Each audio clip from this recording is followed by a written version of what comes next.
right, welcome everybody to the next round. This is still the top 16, but we're moving to the next round, round two of the upper bracket. I'll think of some better naming for that at some point. But we've got Jez2718 from Team Rankstar, your number 5 seed in the tournament at the bottom, AlexFiero up at the top. We're in throne action here because this is the upper bracket, and our players are just getting started. A little bit of a slow hand for Jez2718, although when we were looking at that deck list, it doesn't seem like the most aggro Stone Scar deck you've ever seen, so maybe they're not trying to go, 2-drop into 3-drop, but a very reactive hand at the minimum.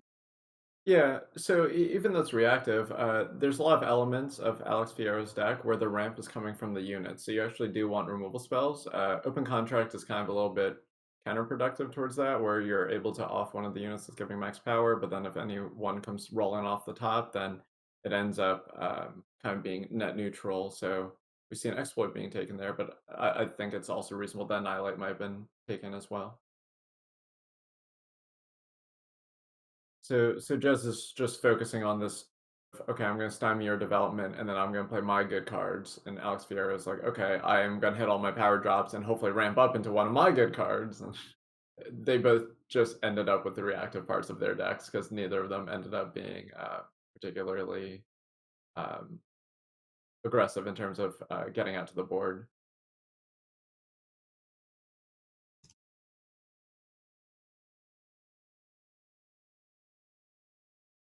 It is interesting that if Jez ends up getting just a single unit with all these sinister rumors, you're able to just keep on picking back up the same unit if it keeps on That's dying. But true.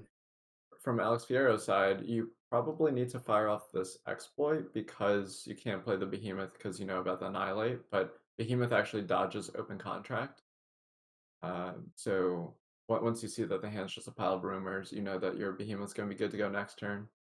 That's true. It does. It does dodge those as well. Open contract plus the sinister rumors. Yeah, there's no getting rid of that. So once that annihilates out of there, that behemoth is pretty safe.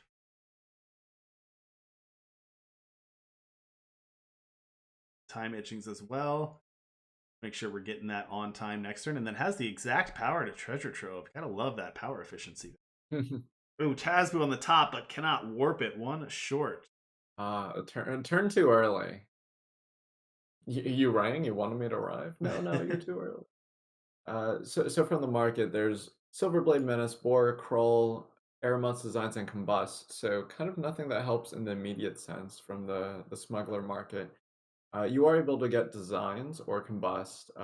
I do agree with getting Combust here because you're able to deal with the first fatty. You know that you got annihilated, and or like the exploit got annihilated.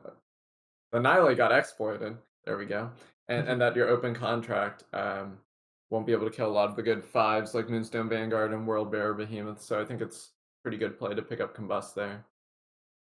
So yeah, you have a decision in terms of power efficiency if you want to deploy the Sabu or not. So from Alex Fierro's deck, besides send an agent, there is banish. So there's 8 ways that Alex Fierro had to be able to deal with the Sabu. But ultimately off. So it looks like they're offering the trade, but really they're gaining the option to just not need to play send an agent because of overwhelm. So if they block, then you send an agent. But you actually learn a little bit about the hand. It's like, okay, you don't have a willingness to trade there.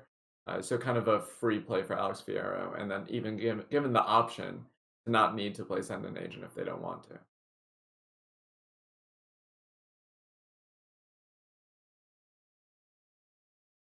Yeah, looking a little tough here for Jez, a little bit behind. You mentioned they do have the Sill as well.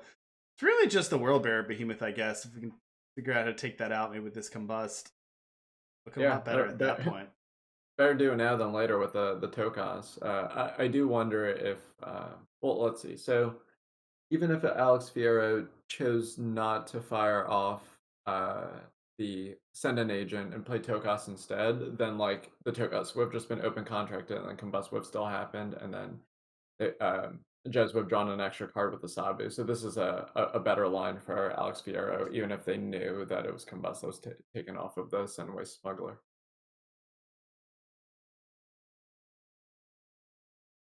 All right, another copy of Grodov Stranger, the draw. One of these has Killer now, the other does not. Oh, yeah, But Killer on Grodov was Stranger is pretty solid. It was small on my screen, so I actually thought it was a Tokaz. It looks very similar to Yeah, me, it Grodov does. Stranger It and does look a Tokaz. little Or similar. I could see that. yeah, that's my bad. It's a little bit small for me, but it's my fault. Um, so all these treasure troves. So uh, let's see. Yeah, just hoping to trade off and draw more cards here. The stranger does a good job of dodging some of the removal.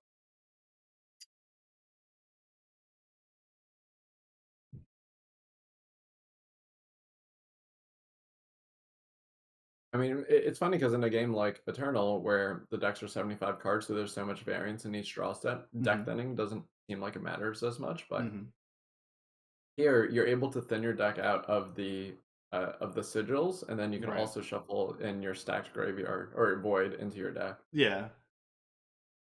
So it does give you. It's not. I guess it kind of is thinning. Like it's a weird way of doing thinning. But yeah, you're just stacking more beef back into the deck without all the power because your power's Well, been played. and you get the sigils out when you play the Grodov Stranger, so that Right. combined together has a meaningful like effect on the probability of your average draw step. Whereas Right. like if you just have one of them in a 75 card deck, it doesn't matter as much. Sure.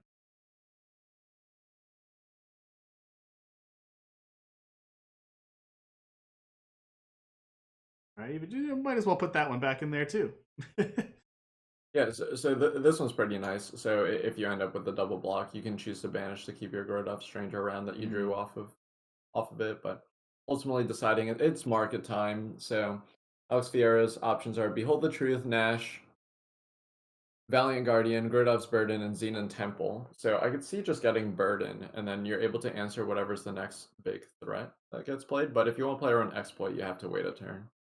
Yeah, and this Jez2718 hand again, just I don't know. I have not seen this specific Stone Scar list play out, so maybe this is normally how it is, but it feels like it's been awkward. I mean, an Acantha on turn 6. I mean, it's fine. It's going to be good here. It just seems like from the little I know about the deck, it seems like the curve has not been exactly the curve that Jez wanted, and it's been just like a lot of awkward turns, having to play things either off curve or drawing them at the wrong time. It doesn't feel like this is Jez's ideal draw. Yeah, well, so the problem for Jez was that they had a pretty reactive hand and was not able to commit to the board before it got to this point. So some mixture of removal spells and units to be able to apply pressure is kind of the recipe that they're trying to look for normally.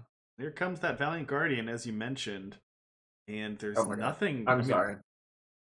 there's nothing Jez can do about it. We got an open contract, which can't hit the Valiant Guardian. You've got a Zhou, which can't be played and also doesn't stop the Valiant Guardian. You've just got this 1/1 Vampire Bat looking at Syl on the top of the deck, which is okay, but I don't think it really does anything. Wow, that was huge. Getting the Tazbu off the top after bottoming that was sort of the best thing Jez could hope for. And AlexFiero not having any removal is not really going to be able to get past that, although they do have an Aurelian Merchant. So Behold the Truth, Grodov's Burden, Xenon Temple, Nash might be able to get something off of that. Yeah, is going to get the Behold the Truth. And that's going to give all the units +4/+4 and Overwhelm. And that's probably going to be enough to do it with that Overwhelm. Can only block 7 of the damage, so yeah, that's going to be lethal. Nicely done, nicely navigated by AlexFiero to take that one down. As we mentioned, I don't think that was Jez2718's best hand, but credit to AlexFiero for pushing that one through and picking up the win here. Let's switch over to AlexFiero's side here. Watchwolf had a fire alarm going off, so he can step out for just a minute while we get set up for game 2. Hopefully everyone is enjoying this so far. Nice cherry at the end of the season. I always love that we get to finish off with an invitational and sort of get the best of the action we've had all year coming together. All right, our players are ready for game 2. So let's head down to the action. Tell them that they are good to get started.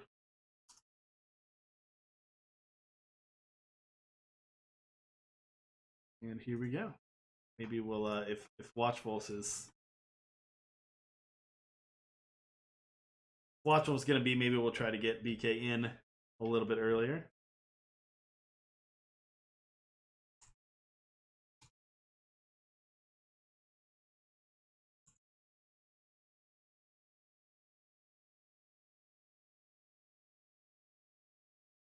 All right, this hand looking a little bit better. This curve looking to play out a little bit better.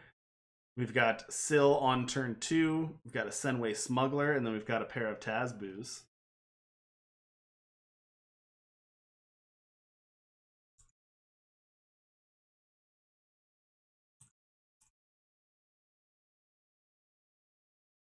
AlexFiero going to play that Open Way Supplier. This one's been pretty good. Helps you ramp with the power increase there, and giving the top unit of your deck killer is something that's been pretty good. Alrighty. Well, as I mentioned, I think that Watchwolf may have had a fire alarm go off in his room here. So we're gonna try to bring someone else in, maybe a little bit earlier than planned. Did I start talking? You can start talking now. Look at that. We were gonna do a more pomp and circumstance for getting you on, but the show must go on, so that's all right. We're gonna dive right in here, BK. You can see my screen, I hope. Yeah. All right, well, we're jumping in here. We're in the second round of the winner's bracket. AlexFiero up at the top of the screen is up 1-0, playing on a Xenon mid-range deck in Throne. Jez2718 is at the bottom of your screen, down a game on Stone Scar. Love it. Yep. The open ways have been well supplied by AlexFiero this game. They indeed have. Game 1 was a little awkward, BK, because Jez sort of drew the wrong side of their deck, right? They drew all their disruption and removal spells and didn't really have any threats until late in the game, and at that point it was too late, and the Xenon deck just kind of went over the top. In hand, we see a Justice Etchings, we see another Elf, and we see a Tokos there. So none of the big hitters in hand for AlexFiero, but has time to draw them, it looks like. Yeah. Interesting attack here by Jez, and it's the Vampire Bats is going to be a big thing here this game, just because the Xenon deck typically has a lot of good ways to block on the ground, but we start getting some bats in the air, and they might be able to peck away one by one. All right, going to follow up with a Vara Vengeance Seeker. Of course, AlexFiero not going to sack anything, but that is going to leave it a 5/5 deadly lifesteal, and that's a big deal. Yeah, I'll be curious to see what Alex's plan is for that. Obviously, we got a copy of Time Etchings in hand, so might see something juicy pop out of the market here in just a moment. All right, Time market, sigils. we got start. Nash, Desert Prince, Valiant Guardian, Xenon Temple. It does look like it's going to be a Nash is going to be the take, and that's a good way to get rid of the Vampire Bat as well. Yeah, a pretty clever sequence there by Alex. Sort of anytime your open way supplier hits a 1/1 with that killer bonus, and then you get to make it useful, that's a pretty nice little move, because that's not always going to be the case. Yeah, but how's AlexFiero getting through this 5/5 deadly? It's not like Nash can really attack through it very well. And now Smuggler on Jez's side, we're gonna see we got Boar, Combust, Aramot's Design, Silverblade Menace, and a Kroll. And gonna get Aramot's Designs and gonna take care of the 2 open way suppliers. That way is closed. Yeah, that's a pretty sick play there. And now we see Jez get in that attack, trade it off, head on board, really set back Alex on power. So a really fantastic turn there by Jez. Absolutely. And yeah, AlexFiero's going to take that trade, just going to take that trade, block with the Nash, Vara down, and now Jez is ahead on board with the 3/2. AlexFiero's hand now, again, we've got a Tokos, we've got another Aurelian Merchant. This one, importantly, has Killer. So now it's an 0/3 with Killer, so watch out. Yeah, watch out there. But does have more market options. Grodov's Burden, Xenon Temple, Valiant Guardian, Behold the Truth. We saw a big Behold the Truth to end game number 1. Made all those little power guys attack for a lot more. We're going to see Tokos and a Devotee of the Sands. Yeah, that's one of the nice things when your power is coming from the units. You're just slowly building up a board, and then, like you mentioned, Behold the Truth. It doesn't really care whether you were put into the game to ramp. It's just going to still work. We see Tazboo now. Really good things just happening here for Jez. I mean, I think this is going to be the critical moment. Does Alex have something in the market that could turn the tide of this game? And Grodov's Burden could definitely be that kind of thing. I mean, you combine Killer with Grodov's Burden, and some real shenanigans can happen. That was certainly one of the biggest things that we were aware of when we were working on the Exalted mechanic for the first time, was like sort of how potent that could be with Killer. So anytime someone's got that together, I've got a lot of flashbacks to just seeing my entire board be wiped out in playtesting. Yeah, and it's still pretty powerful today. So I think that must have decided it was good enough for play, because yeah, we still have some passing the Killer around. Done some powerful things for sure. I get, at least you have to work for it. That's a good thing. Is you gotta work to get that chain going. Tazbu into another Tazbu for Jez, and AlexFiero notably is down to 9 health already. But here comes that Grodov's Burden. Gonna get rid of one of these Tazbus. Yeah, that's spellcraft to bury the past. Tazbu's going away, but overall, I mean, I think things are still in a reasonable spot for Jez. There's not a lot of stats on the other side around for Alex, and that's really the thing that is sort of going to be the next key to this puzzle, is like, can we actually get some stats in play so when units are trading off, it's passing them around? Right now, we just sort of have like 1-3s and 2-4s just passing along their stats, and with Exalted, and that's not too special. Not going to kill very much for sure. Although it is awkward that Jez has these 2 Acanta Ascendings, which are just, those will die to these killer attacks. Yeah, Jez has gotten a little bit stalled out on power here. They'd really love to start getting some more shadow power. There we go. Yeah, there's one. And that getting the Kanta Ascendings powered up is going to be a real key. This was something we saw a lot in the tournament I was broadcasting last weekend, was sort of Kanta Ascending in these Stone Scar decks is so critical. Other decks might be able to come up the ground, and then having a way to go into the air can oftentimes be the key to getting things going in your favor. Yeah, and those are, you really don't want those to attack and hit either. Now, we are a couple pips away from making them sack units, but you're still going to get the Dark Elf trigger. And if AlexFiero doesn't have a way to block in the air, which they don't right now, there's a Sandstorm Titan on top. And yeah, Alex is going to choose to keep that one on top. Yeah, and that's where things are going to get really dangerous, because now if Alex can ever get sort of Killer onto that Sandstorm Titan and say it like attacks into the Tazbu, now we're going to have a real chain going. Funny enough, there's a little bit of an issue here for AlexFiero, I would say. The 2/7 Tokas kind of has too much health than you'd want in this situation. It might be able to make a killer attack, but unless it just sort of throws itself at Tazbu, it can't actually killer attack and die. And when you have Grodov's Burden, you do actually want your killer units to die, not just sort of stick around. Right. You want to lose the killer attack and then have them just be sitting there and not be able to pass the torch to someone else. Exactly. Yes. Take up the mantle, as it were. Yeah, I mean, that's kind of the fun thing. I remember the initial idea for Exalted, and it was sort of this idea of like sort of exactly like you said, taking up the torch, but we certainly played around with a bunch of different ideas and concepts about like how to best represent that idea. And I think it ultimately was a mechanic we really liked for Zolta, because that world has renown, and we really like this idea of like heroes building themselves up and then passing it along, as we see Tokas just do right there, passing along the killer to the devotee and killing that Akantha. Yeah. Yes, that was really interesting. If you go back and watch that, as BK was saying, Tokas with the killer attacked, just suicide attacked into the Tazbu to die, which passed the torch along, which allowed you to kill an Akantha, and then also had the banish anyway. So made a suicide attack into a unit that you could kill, but importantly to pass the torch along. So cool. So yeah, things are looking pretty good for Jez right now, I would say. Just the Akantha is rolling. They've been continuing to hit some influence. This is I'm a little concerned about this play.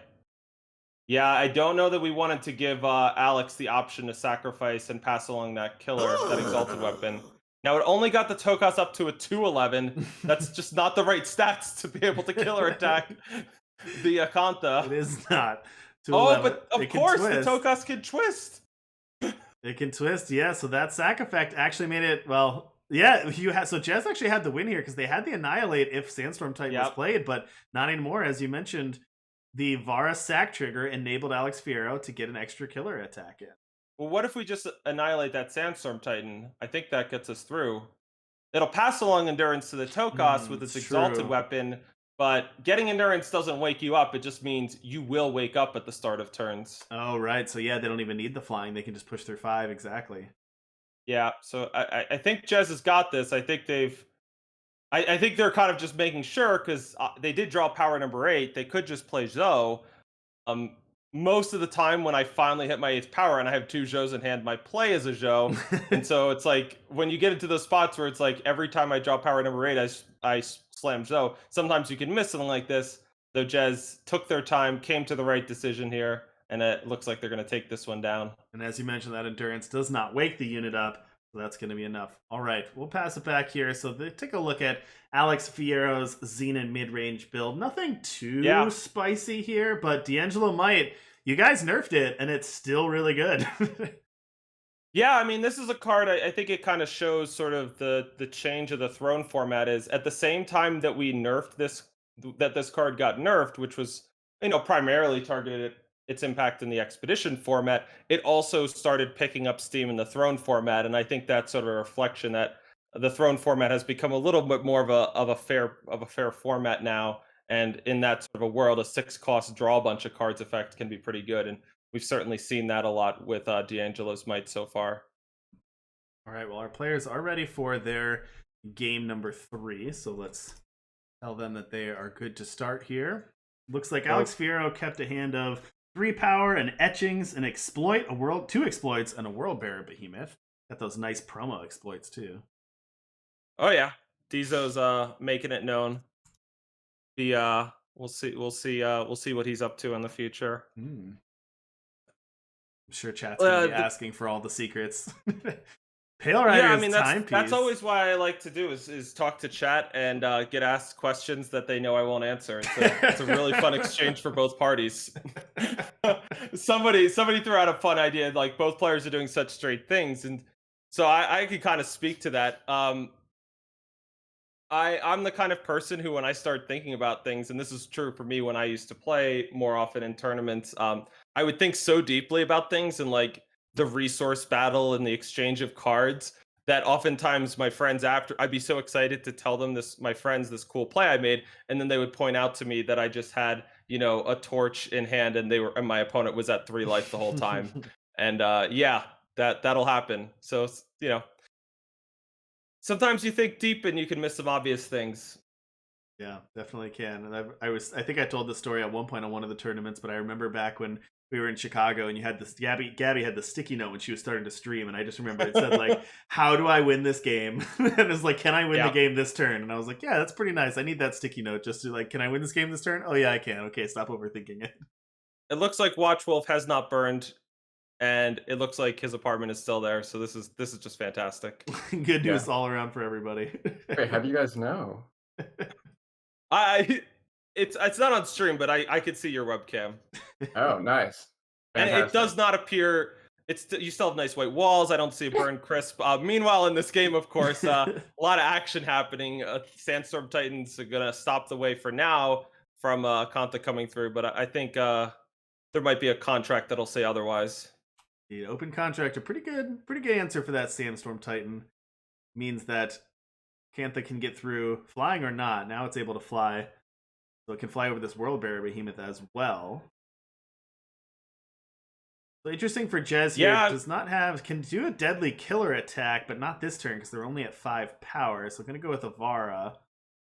But unless AlexFiero sacks the World Bearer Behemoth, which I don't think they're going to, it is going to get deadly. No, we don't sacrifice our dinosaurs here. Yeah, I think so. Well, we got another one to draw. Maybe you attack anyway. We'll see. Yeah, I mean, it's not a bad exchange. If you attack a Navarra, they'll gain some health. You'll deal damage. You'll get another power. You get a Silex. That's not bad. It's true. Silexes, every once in a while, it turns out they can still give you treasure troves. It doesn't happen as often as it used to, but they still have that ability. So I was involved with making World Bear Behemoth, obviously, but I play with lots of cards in the game, and every once in a while I forget that it doesn't just get sigils. I'll have a cool non-sigil power in my deck and go, "Oh, that's cool. Thanks, Chairman's Contract. I did want to discard some cards from my deck." Interesting, AlexFiero waiting on that Sending Agent. It is a fast spell, but in exchange, because of the timing, it's not magic, right? You get to attack. The attacking player gets to fire off an attack. Is there any benefit to just playing Sending Agent on your turn so that you don't get an extra 2/1? Or do you want to wait to make sure you can take out a bigger target? Ooh, and look at this. Gonna go It's get Kroll tricky. from the I market. mean, I to get back. I mean, the real answer to your question is sometimes yes, sometimes no. Like sometimes yes, it'll be better, and sometimes no, it'll be worse. You know, I don't want to deprive you and tell you that it's always right or wrong. True. It turns out there's not a lot of things in this game that are always right or always wrong. Yeah. But that Kroll was pretty nice. So getting that Kroll out of the Oh, yeah. market was able to get that Dark Elf right back, get the Acantha out. And AlexFiero down to just a World Bear Behemoth. Again, interesting not playing it there. I don't know if I'm missing something for why you wouldn't play that out. Oh, the chat that I see on my screen isn't live, right? They are 5-minute delayed, correct. Okay, that's might- gonna make so much more sense. It might take a minute. I just saw some people being like, "Oh, look, BK's here," and it's like, I've been here for the last 5 minutes. All right, AlexFiero is going to. I'm sorry, Jez2718 is going to win that one for Team Rankstar with that pretty aggro attack there, and that Kroll getting that back was pretty impressive there. So congratulations, Jez2718, for winning that one. Let's take a look at